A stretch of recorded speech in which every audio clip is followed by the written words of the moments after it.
na kayo nag-conspire na alam nyo ng patay, alam nyo ng dedo o incapacitated at nagdili-dali kayo na ayaw ninyong ipasumpa si Inday Sara kasi galit kayo sa kanya o ayaw ninyo, di kayo believe, wala na kayo doon. Hindi pwedeng sabihin ayaw ninyo kay Inday Sara. Gusto ng 32 million sa kanya. Siya yung mandated sa Constitution. Siya yung Vice President. Something happens to the President, Vice President sworn in. At pagkaralaman namin na tinatago nyo, na conspire kayo, bitay abutin nyo sa amin. Bitay talaga. Lagot. Yun namin kayo patatawar. Ang takeaway doon, mga kababayan, para sa akin lang. Ang takeaway ko doon, patay na si Marcos. Hello. Yun yung takeaway ko doon. Hindi talaga matapos. Hindi ako nag-ano ng fake news. Analysis yun. Kasi lumakas ang loob nito magsalita. Bakit tumapang itong loko na ito? to? Yun eh, oh. Ang tagal nyo nagkasama eh. Partner in crime eh, 4 na taon. So something is wrong. Na alam nito, baka wala na talaga si Marcos. Wala na talaga si BBM. Kasi double na lang yun nandyan. Tapos nun, inunahan niya. Kasi iniisip niya, yung mga nakapaligid to survive, to protect themselves, sila. Kaya rin ay si Tamba, hindi na pinaalis si Tambaluslos. Kaya nalaman niya yan, na-preempt niya, sumagot siya. Nilalaglag niya sa Marcos. Paano makakasagot si Marcos? Yung double ang sasagot. Ano nga yung totoo?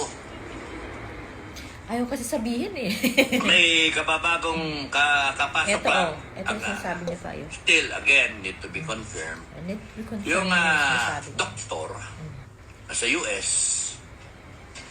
nanggaling dito, sinabi doon, nag-debrief doon, patay na talaga. Nauna pa yung mga puti na nalaman kaysa sa atin.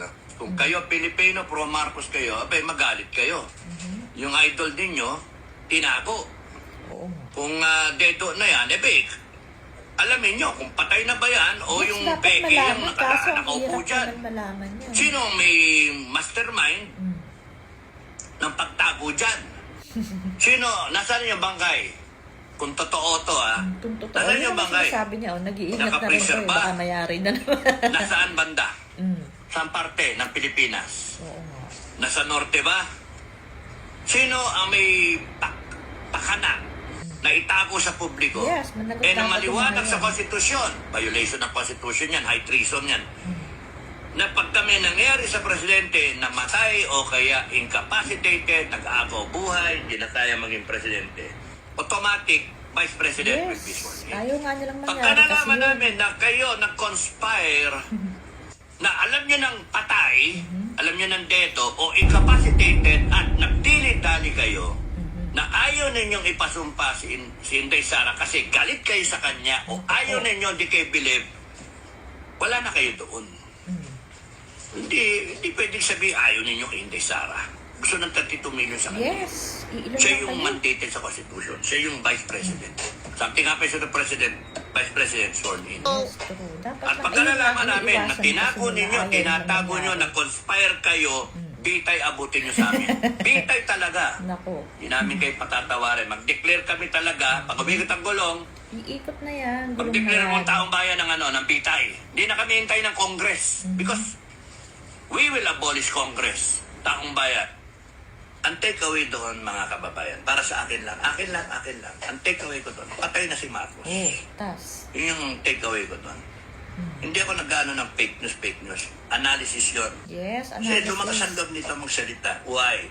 Kasi kung patay ito, wala nang, hindi niya paano niya kukontra yung patay na? Tinuturo siyang mastermind. Patay na. O di absuelto to. Dead men tell no tales. Paano yung isa? Surrender ako, peke ako.